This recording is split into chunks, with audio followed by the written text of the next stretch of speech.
नफरतें अपने उरूज पर थी और इस बात का दावा किया गया था कि ईरान की तहजीब खत्म कर दी जाएगी।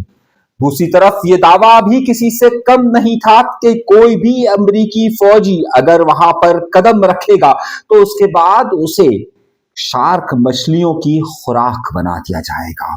इन बड़े बड़े दावों के बाद फिर वो कौन सी ऐसी अहम चीज होती है कि जिसके फौरी बाद बर्फ पिघलना शुरू होती है और वो लोग जो एक दूसरे को कत्ल की धमकियां, तहजीब को खत्म करना, नीस्त तो नाबूद करने के दावे कर रहे होते हैं, यकदम एक दूसरे के लिए मोहब्बतें करना शुरू कर देते हैं। और ये मोहब्बतें इस हद तक बढ़ जाती है कि दोनों एक दूसरे की तारीफें और तारीफें भी इस हद तक करना शुरू कर देते हैं कि दूसरे की कब्जा की हुई जगह को भी अपने उस नए दोस्त की बात करना शुरू कर देते हैं।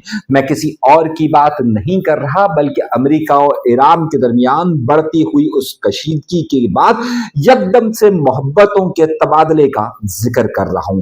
मगर इन तबादलों के जिक्र में अगर आपको मैं एक ऐसा खेल समझाऊंगा कि जो आप जब देखेंगे और सुनेंगे तो आपको समझ में आएगा कि ये मामला है क्या। लेकिन उन सब के लिए और एक अंदर की बहुत बड़ी कहानी के लिए जो इस वक्त खास तौर पर पाकिस्तान का मीडिया हो या दुनिया भर का मीडिया बताने से गुरेज कर रहा है, वो समझने के लिए जरूरी इस बात का है कि आप ये चैनल सब्सक्राइब जरूर कीजिएगा और इस बात को गौर से आखिर तक समझिएगा कि इतना बड़ा खेल किस लिए हो रहा है।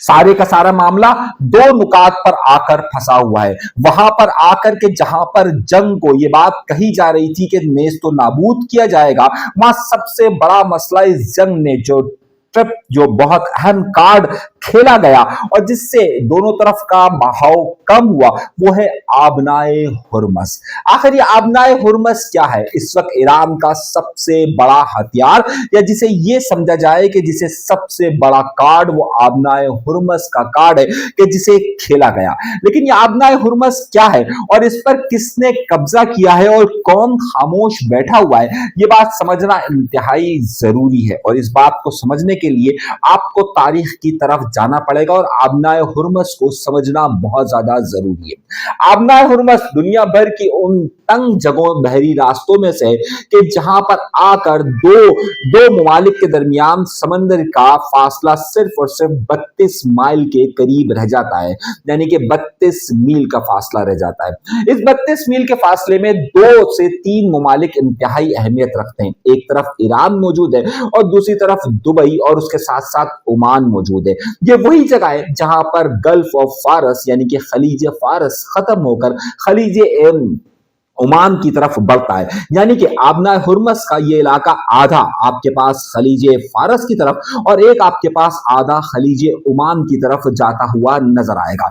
इन दोनों के दरमियान एक अहम चीज ये है कि जो ओमान और दुबई की तरफ की जगह है, वहां पर समंदर की गहराई 650 किलोमीटर के लगभग है और 650 मीटर के दरमियान है, जहां पर बड़ा बहरी जहाज के जिसे VCCA कहा जा सकता है आराम से गुजर सकता है। वो तमाम बड़े बहरी जहाज के जिन्हें ये रास्ता समझ में आता है, उनके लिए ये बड़ी अहम बात है कि कभी भी जहाज वो रास्ता नहीं अपनाते कि जो कि ईरान की तरफ से जाता है, बल्कि जहाज ज्यादातर वो रास्ता अपनाते हैं कि जहां से ओमान और दुबई का सामना आसानी से हो सके।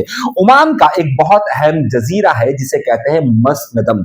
मसनदम वो जगह है जहां 1979 से पहले जहाज आराम से वहां से गुजरते थे। उस जमाने में कि ईरान अमेरिका का बड़ा गहरा दोस्त हुआ करता था और दोनों के दरमियान दोस्ती किसी से ढकी छुपी नहीं होती थी।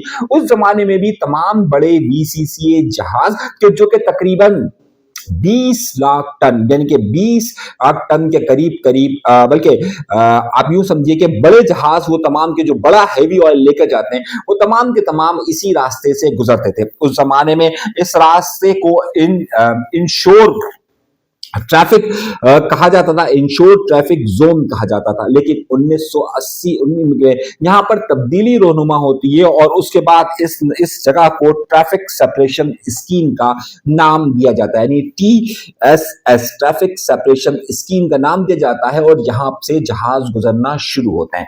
अब मामला क्या आता है? मामला यह आता है कि जब सारे जहाज ओमान और दुबई की तरफ से गुजरते हैं तो ईरान की तरफ से नहीं गुजरते थे, मगर ईरान ने एक काम किया, और ईरान ने ये किया कि जब बहरी जहाजों का ये रास्ता गया तो उसने ईरान, जब ये जंग शुरू हुई मार्च के अंदर, तो ईरान ने इस बात का फैसला किया कि अपने इस रास्ते को, ओमान और दुबई से गुजरने वाले रास्ते को भी बंद कर दिया गया। उसने इस बारे में प्रोपगेट करना शुरू किया कि हमने ओमान और दुबई की तरफ अपने खास तौर पर समंदर के अंदर ऐसा बारूदी मवाद डाल दिया है कि जिसके बाद यहां से जहाज नहीं गुजर पाता, और फिर वहां पर 2 जहाजों के साथ इस तरह के हादसा भी पेश आए। ईरान ने यह कहा कि उसने 3 तरह की वहां पर माइंस बिछाई हुई है। एक चीज को कहा जाता है कि राइजिंग माइंस है, जिसे आमतौर पर EN52 का नाम दिया जाता है। ये वो माइंस होती है कि जो समंदर की तह में रखी हुई होती है, और यहां पर यह प्रोपगेट किया गया कि जो कोई भी ओमान और दुबई के रास्ते को से जहाज गुजरेगा वो इस माइंस का शिकार हो जाएगा। उसके साथ साथ उसने 2 और माइंस का भी जिक्र किया। उसने कहा कि हमने कुछ बहती हुई सुरंगें भी बनाई हैं और बहती हुई बारूदी मवाद भी रखा है कि जो बहता हुआ दुबई की तरफ और दीगर जगहों पर जा सकता है, और इस पर भी एक खतरे का घंटी बजाई गई और ये कहा गया कि ये दुबई और फजीरा की बॉर्डर्स के पास भी जा सकता है। जबकि उसने साथ साथ ये कहा कि एक और माइंस भी उसने इसी तरह की बिछाई हुई है। तमाम जहाज इस बारे में डर का शिकार हो गए कि ये माइंस तमाम यहां से जाएगी। अब ईरान ने एक नया कार्ड खेला और ईरान ने कहा कि अगर किसी को जहाज को गुजरना है तो वो दुबई और ओमान का रास्ता नहीं लेगा, बल्कि अगर किसी को जाना है तो वो ईरान के पास से गुजरे, उन्हें इजाजत दी जाएगी। वो तमाम बहरी जहाज जो कि उन रास्तों से गुजरते थे और जो पाकिस्तान के भी जहाज आए, वो अपने रिवायती रास्ते से यानी TSS के रास्ते की बजाय उस रास्ते पर आए कि जो कि ईरान ने दिया। अब मामला यह है कि ईरान इस बात पे दावा करता है और उसने 12 मील के करीब अपना हिस्से पे कब्जा करते हुए उसने अक़वाम मुत्तहिदा के एक चार्टर की मिसाल देकर यह कहा है कि अब ये आबनाए हुर्मुज़ नहीं बल्कि आबनाए ईरान होगा, और उसने अपनी बॉर्डर को इस हद तक फैला दिया है कि जिसमें दावा किया जा रहा है कि अब किसी भी बहरी जहाज को गुजरना है तो ओमान और दुबई की बजाय यहां से नहीं गुजरेगा। दूसरी तरफ अमेरिका ने क्या किया? अमेरिका ने इस हवाले से नई अपनी टेक्नोलॉजीज का आगाज किया।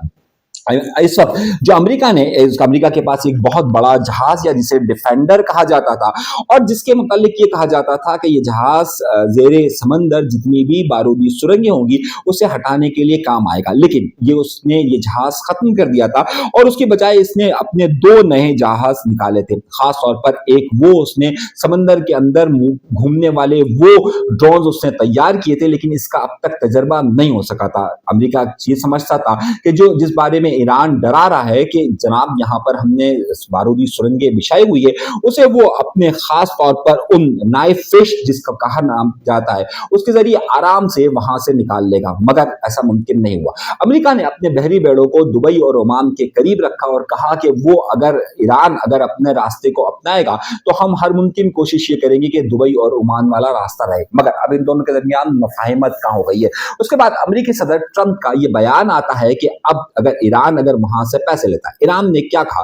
ईरान ने कहा अगर मैं अपनी सरहद के पास से जहाज गुजरने दूंगा तो उसके लिए शर्त यह होगी कि एक बैरल पर $1 में लूंगा, यानी कि एक बैरल पर $1 लूंगा, और अगर यहां से 20 लाख बैरल का एक BCCA बड़ा जहाज गुजरता है, यानी कि तकरीबन तो मैं उससे 2 मिलियन के करीब उससे चार्ज करूंगा, यानी कि $2 मिलियन में उससे लूंगा। इतलात ये मौसूल होना शुरू हुई कि जो जहाज वहां से गुजर रहे हैं उसे उसने इसका नाम दिया कि मैं यहां से अपना टोल टैक्स ले रहा हूं, जबकि वॉशिंगटन पोस्ट ने यह दावा किया कि यहां पर ये जहाज जो जा रहे हैं इससे भत्ता लिया जा रहा है। वॉशिंगटन पोस्ट ने इस हद तक अपने कॉलम्स के अंदर लिखा और वहां पर तहरीर करने वालों ने लिखा कि जो लोग पाकिस्तान मुज़ाकरात के लिए गए उन्हें वहीं पर हमला कर शहीद कर दिया जाए। जबकि इसी अहम बात पर आपको याद होगा कि पाकिस्तान ने अपने खुसूसी F-16 भेजे थे कि जिन्होंने बाकायदा ईरान के जो वफ्द आया था उसको ईरान की सरहद से पाकिस्तान के अंदर तक मुंतकिल किया और बाहिफाजत उन्हें लेकर आए। लेकिन नुक्ता ये नहीं है, नुक्ता ये है कि अब ये मामला यहां तक पहुंचा कि अमेरिकी सदर का ये बयान आया कि ईरान अकेला टोल नहीं ले सकता बल्कि ईरान और अमेरिका दोनों मिलकर इसका टोल लेंगे। तो इस सूरत हाल में दुबई और ओमान कहां पर खड़े हुए हैं? सवाल इससे भी बढ़कर यह था कि अगर ये दोनों मामला हल हो जाते हैं तो फिर आगे मामला इस वक्त कहां पर पहुंचा है? नुकता ये है कि ईरान की इतलात ये आई कि ईरान ने जो पैसा इस टोल की मद में लिया, या जिसे दूसरे लोग फत्ते की मद में कहते थे, वो मद वो खास तौर पर क्रिप्टो करेंसी की मदद से लिया गया और क्रिप्टो करेंसी की एक बड़ी रकम मुंतकिल भी की गई। मगर अब सूरत हाल क्या बन रही है? इस दौरान मुज़ाकरात में ये बात तय आई कि अगर ईरान की जगह से तमाम जहाज़ों को गुजरना है तो ईरान को वो रास्ता बिल्कुल क्लियर करना पड़ेगा। अब दोनों रास्ते खोले जाएंगे, यानी कुछ जहाज ईरान के रास्ते से जाएंगे और कुछ ओमान और दुबई के रास्ते से जाएंगे। जो रास्ते जो जहाज ईरान के यहाँ से गुजरेंगे उसके हवाले से टोल ईरान लेगा, और जो ओमान और दुबई के रास्ते से गुजरेंगे उस हवाले से टोल अब अमेरिका लेगा। ये बातें मुज़ाकरात में अहम नुक्ते पर पहुंच चुकी और जाहिर सी बात है अब आबना हुर्मुज़ जो सबके लिए खुला हुआ था, अब आबना हुर्मुज़ दो वाज़ेह हिस्सों में तकसीम होगा और इसमें सबसे ज्यादा गेन किया है ईरान ने। यानी कि जहां पर अमेरिका की मुदाखलत बढ़ी है, वहीं पर ईरान अपने साथ के आबना हुर्मुज़ को, जिसे आज अमेरिकी सदर ने आबना ईरान करार दिया है, वहां से गुजरने का रास्ता अपने लिए बेहतर कर लिया और वहीं से उसका मफाद वाबस्ता है। दूसरी तरफ यूरेनियम अफजूदगी की बात कही जा रही है, लेकिन ये यूरेनियम अफजूदगी का मामला क्या है ये मैं आपको अपने अगले प्रोग्राम में बताऊंगा।